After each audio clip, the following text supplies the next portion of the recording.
সুপ্রিয় দর্শক, স্বাগত জানাচ্ছি নাগরিকের বিশেষ সাক্ষাৎকার অনুষ্ঠানে। আপনারা জানেন আগামী 31 মে তৈরি পোশাক খাতের রপ্তানিকারকদের সংগঠন বিজিএমইএর নির্বাচন অনুষ্ঠিত হবে। এবারে নির্বাচনে ফোরাম এবং সম্মিলিত পরিষদ থেকে পূর্ণাঙ্গ প্যানেল দিয়ে নির্বাচনে তারা অংশ নিচ্ছে। আজ আমি কথা বলবো ফোরামের মহাসচিব, তিনি একই সঙ্গে এই জোটটি থেকে প্রার্থী হিসেবে অংশ নিচ্ছেন ডক্টর রশিদ আহমেদ হুসাইনি। ডক্টর রশিদ আহমেদ, আপনাকে স্বাগত জানাচ্ছি। আপনাকেও স্বাগত। একটু আলোচনাটা এভাবে শুরু করি। আপনি যেহেতু ফোরামের মহাসচিব হিসেবে দায়িত্ব পালন করছেন, আপনার এবার পূর্ণাঙ্গ প্যানেলে 31 মে নির্বাচনে অংশ নিচ্ছেন। একটু ফোরাম বলছে যে তারা একটি স্বচ্ছ, গতিশীল এবং জবাবদিহিমূলক বিজিএমই গঠন করতে চায় যদি মালিকরা আপনাদেরকে ভোট দিয়ে নির্বাচিত করে। এই যে আপনাদের যে নীতি স্বচ্ছ গতিশীল বিজিএমই প্রতিষ্ঠা, এটি দিয়ে আসলে কি বলতে চাচ্ছেন আপনারা? দেখুন, আমি প্রথমে সকল দর্শক শ্রোতাদেরকে ধন্যবাদ জানাচ্ছি যারা দেশে এবং দেশের বাইরে আমাদের কথাগুলি শুনছেন।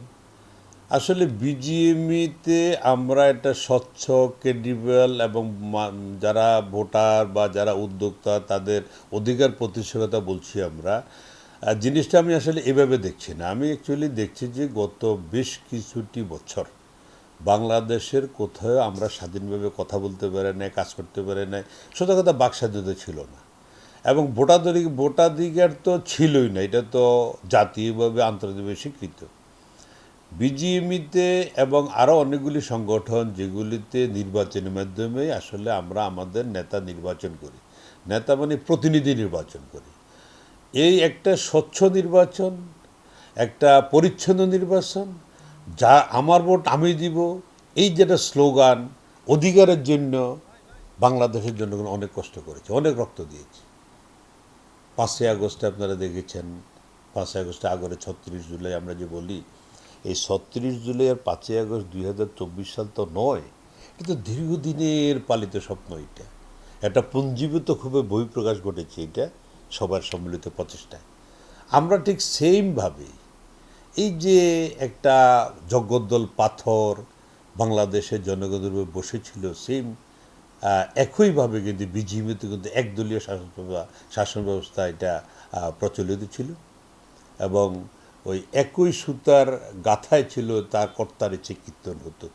আমরা 5ই আগস্টের পরে সমস্ত মালিকদের অনুভূতি, সমস্ত উদ্যোক্তাদের সেই আওয়াজটাকে আমরা সামনে নিয়ে এসেছি।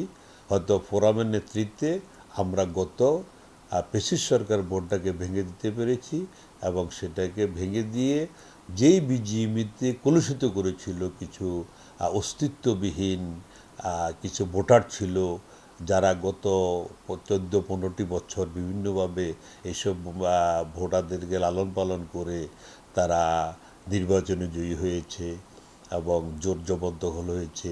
আমরা সেটার বিরুদ্ধে ফোরাম সবসময় প্রতিবাদ করেছি। আর সেই প্রতিবাদের ফলশ্রুতিতে আমরা 31 বিজিএমইতে একটা স্বচ্ছ, একটা ক্রেডিবল এবং যোগ্যতা সম্পন্ন লোকের নির্বাচন আমরা আশা করি। ইনশাল্লাহ মনে হয় 31 তারিখ এরকম একটা নির্বাচন হবে বলে আমি বিশ্বাস করি। আপনি বলছিলেন যে বিজেপিকে বিগত দিনে একটি অংশ, একটি চক্র কলুষিত করেছে। তো এবার যদি একটি সুষ্ঠু এবং গ্রহণযোগ্য ভোট হয়, আপনি কি ফোরামের তরফ থেকে মালিকদেরকে প্রতিশ্রুতি দিবেন কিনা যে মালিকরা নতুন বিজিএমইতে এসে নিজের সেবা নিতে গিয়ে আর হয়রানির মধ্যে পড়বেন না? আপনি সুন্দর একটা প্রশ্ন করেছেন। ইতিমধ্যে আমরা আমাদের ম্যানিফেস্টো এসে যাবে, খুব তাড়াতাড়ি এসে যাবে। আমাদের প্যানেল লিডার জনাব মাহমুদ হাসান খান বাবু তার বক্তব্যে ক্লিয়ার করেছেন যে আমরা বিজিএমইকে সত্যিকার মালিকদের প্রতিনিধিত্ব বিজিএমই হিসেবে গড়ে তুলব। অতীতে যত রকম অপকর্ম অথবা অসাধু বা অস্বচ্ছতা ছিল, সেই অস্বচ্ছতাকে আমরা পরিহার করে একটা স্বচ্ছ বিজিএমই যে উদ্দেশ্যে গঠন হয়েছিল, আমাদের সমস্ত মালিকদের, ক্ষুদ্র এবং স্টেক হোল্ডার যাদেরকে বলি আমরা, যেই মালিকের 10 লাইনের 5 লাইনের ফ্যাক্টরি, সেও কিন্তু বিজিএমইর কিন্তু একজন অংশীদার, কিন্তু তার অবস্থানটা বিজিএমইতে পাওয়া যায় না। আজকে সবাই কিন্তু একটা কথা আছে, তেল্লার মাথায় তেল দেওয়া। আমরা কিন্তু ওইখানে ব্যস্ত থাকি, কিন্তু আমাদের ক্ষুদ্র মাঝারি শিল্প যারা যারা নন বন্ডেড, তাদের আওয়াজ আসলে এভাবে উচ্চারিত হয় না।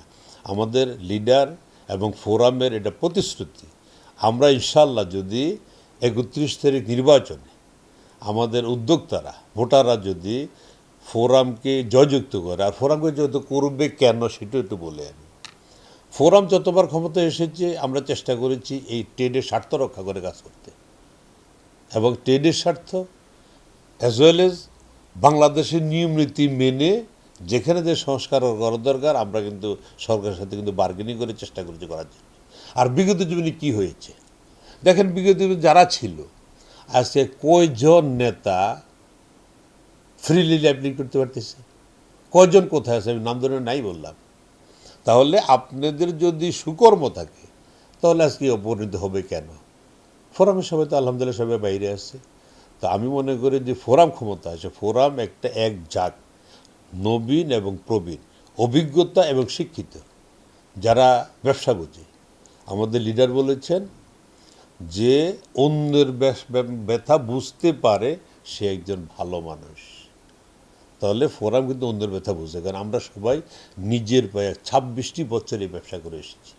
এই 26 বছরের অভিজ্ঞতা আমাদের ডিবিএল গ্রুপের ফিরোজ মাহমুদ হোসেন বাবু সহ আমাদের যারা আমাদের প্যানেলে আছে সবাই কিন্তু দীর্ঘদিন থেকে ব্যবসায় জড়িত আছে। এবং আমি মনে করি আমাদের এই দীর্ঘদিনের অভিজ্ঞতা এবং তরুণদের সেই আকাঙ্ক্ষা দুইটা সমন্বয় মিলিয়ে আমরা সুন্দর আর স্বচ্ছ, ক্রেডিবল, জবাবদেহিমূলক একটা বিজিএম উপহার দিতে পারবো। আপনারা এবার ফোরাম থেকে বলছেন যে আপনারা যদি বিজিএমই পরিচালনার দায়িত্ব পান, নেতৃত্ব যদি আপনাদের কাছে আসে, আপনারা একটি পোশাক খাতের জন্য একটি আলাদা মন্ত্রণালয় গড়বার একটি তদবির সরকারের সঙ্গে করবেন। অনেকেই বলছে যে আলাদা মন্ত্রণালয় হলে তো খরচ বাড়বে, এটার কি জবাব আসবে? দেখুন, এইটা আমাদের ফোরামের দাবি, আমাদের ম্যানিফেস্টোতে আসবে। আমাদের প্যানেলের অনেকবারে বলেছেন যে এইটা এই পুরান কথাগুলি বলতে চান, এরপর চলে আসে যে বাংলাদেশে যেই সেক্টরটা 82% ফরেন কারেন্সি, যেটা বাংলাদেশের জিডিপিতে অবদান রাখে, এরকম একটা খাতের কোনো আলাদা মন্ত্রণালয় নাই।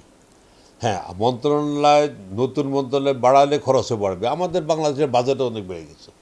বাংলাদেশের বাজেট তো আগের মতো নাই, ডে বাই ডে বাড়তেছে। বাড়ুক না আরও, যদি আরেকটা মন্ত্রণালয় হয়, খরচ যদি কিছু বাড়েও, কিন্তু সেটা তো সুফলও আমরা পাবো। আজকে আমরা কোথায়ও গার্মেন্টসের প্রতিনিধিত্ব করার মতো লোক আমরা খুঁজে পাই না, খুব কম। আমাদের লিডার বলেছেন যদি খরচ বেড়ে যায় বলে থাকে তাহলে বস্ত্র মন্ত্রণের সাথে গার্মেন্টসকে ট্যাগ করে ফেলুক, তাহলে বস্ত্র গার্মেন্টস একসাথে হইতে পারে। তখন অন্তত আমরা আমাদের আবেদনগুলি, আমাদের এই যে আমরা বিভিন্ন হয়রানি হচ্ছি, আমরা যে বারবার আমরা বলি ব্যাংকিং কিছু জটিলতা, আমাদের কাস্টম জটিলতা, বন্ডের জটিলতা, চিটাং পোর্টের জটিলতা, ভ্যাটের জটিলতা, দেখেন আমরা প্রতিনিয়ত হিটু যাচ্ছি। যদি আমাদের একটা মন্ত্রণালয় থাকে, সেটা স্বতন্ত্র হোক আর কিছু অ্যাড করে হোক, তাহলে অন্তত এই সেক্টর নিয়ে দেশে এবং বিদেশে আমরা প্রচুর কাজ করতে পারবো। এবং 82 থেকে 92 নিতে অত বেশি সময় লাগবে না, যদি আমরা আলাদা মন্ত্রণালয়ের মাধ্যমে, যেমন আমাদের যে সমস্যাগুলি আছে এই সমস্যাগুলি অ্যাড্রেস করবে কি।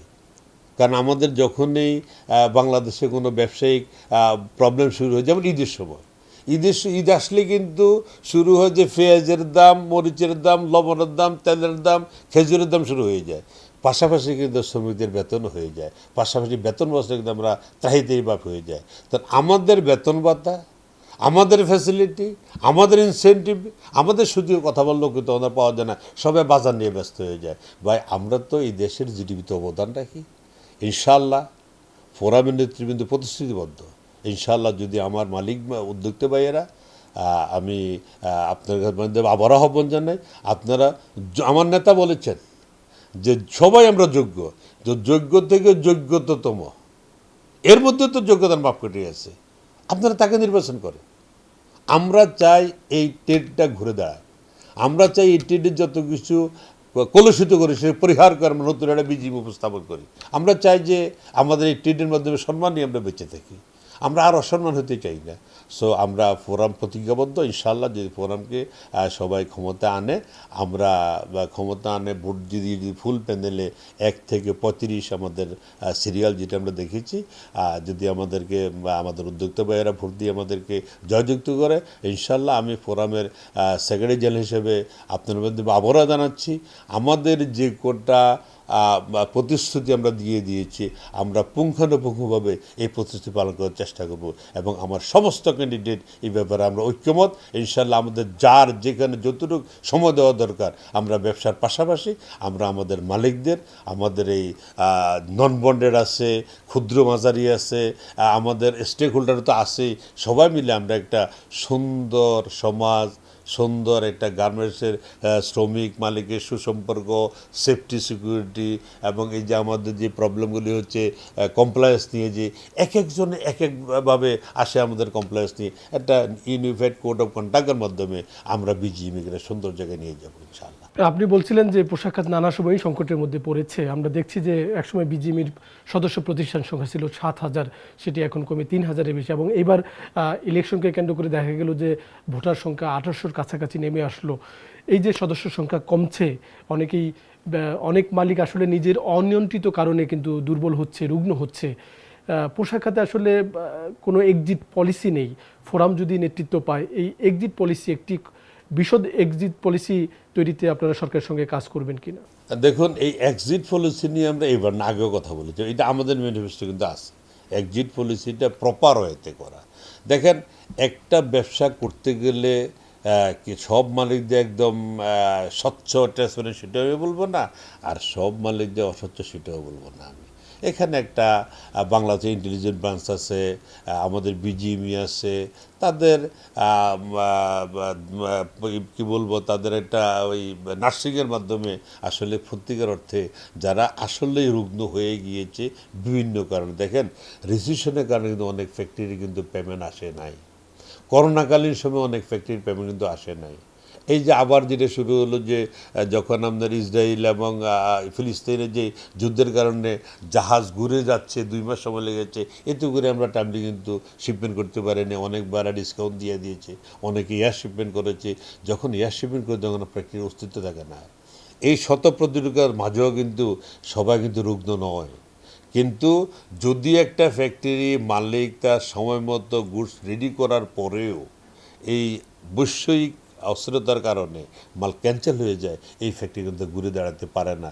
তাহলে তাকে এই যে সে গত 20টি বছর 15টি বছর অক্লান্ত পরিশ্রম করে ব্যবসা করে ব্যাংক ইন্টারেস্ট, ট্যাক্স, ভ্যাট সব দিয়ে বাংলাদেশ সরকারের জিডিপিতে অবদান রাখার পরে যে কোনো কারণে সে রুগ্ন হয়েই যেতে পারে, যদি সত্যিকার অর্থে সে অনিচ্ছাকৃতভাবে দুষ্ট বাহিরের কারণে অথবা পরিস্থিতির শিকার হয়ে বা রাজনৈতিক কোনো শিকার হয়ে যদি ঠিক হয়ে যায়, অবশ্যই তার জন্য সম্মানজনকভাবে সে এক্সিট পলিসি আমাদের নাই, সেটা করতে হবে এবং করার জন্য ফোরাম বদ্ধপরিকর। আমরা চেষ্টা করব সরকারের সাথে এবং স্টেক হোল্ডারদের সাথে, বায়ারদের সাথে, সবার সাথে আলোচনা করে সুষ্ঠু সুন্দর সবাই থেকে উইন-উইন সিচুয়েশনে কীভাবে একটা এক্সিট পলিসি করা যায়, আমরা সে নিয়ে কাজ করব এবং ইনশাআল্লাহ আমরা কামিয়াব হতে পারবো বলে আমি বিশ্বাস করি। আমরা বিগত দিনে দেখেছি যে আসলে আপনিও বলছিলেন যে বিজিএমই একটি গোষ্ঠী নিয়ন্ত্রণ করতে এবং যারা পতিত সরকারের সঙ্গে মদত পুষ্ট ছিল। এখন রাজনৈতিক পট পরিবর্তনের পরে ফোরাম এবং সম্মিলিত পরিষদে যারাই আপনারা নেতৃত্ব দিচ্ছেন, তারা অনেকেই বলছে যে তারা, এবং তথ্য প্রমাণও তাই বলছে যে তারা বিএনপি রাজনীতির সঙ্গে জড়িত। অনেক উদ্যোক্তা মনে করছেন যে বিজিএমই কি এই রাজনৈতিক পট পরিবর্তনের পরে বিএনপির দলীয় কার্যালয়ে পরিণত হবে কিনা? দেখেন, আমি তাহলে আর একটু দূরে যেতে হয়। যেই কথাটা আপনি ইঙ্গিত করছেন আমিও বুঝি, দর্শকও বুঝে। যেই সরকার এতদিন ছিল, ওই সরকার কিন্তু 111 দেশ থেকে চলে গিয়েছে, আর এখনও দেশ থেকে চলে যেতে বাধ্য হয়েছে।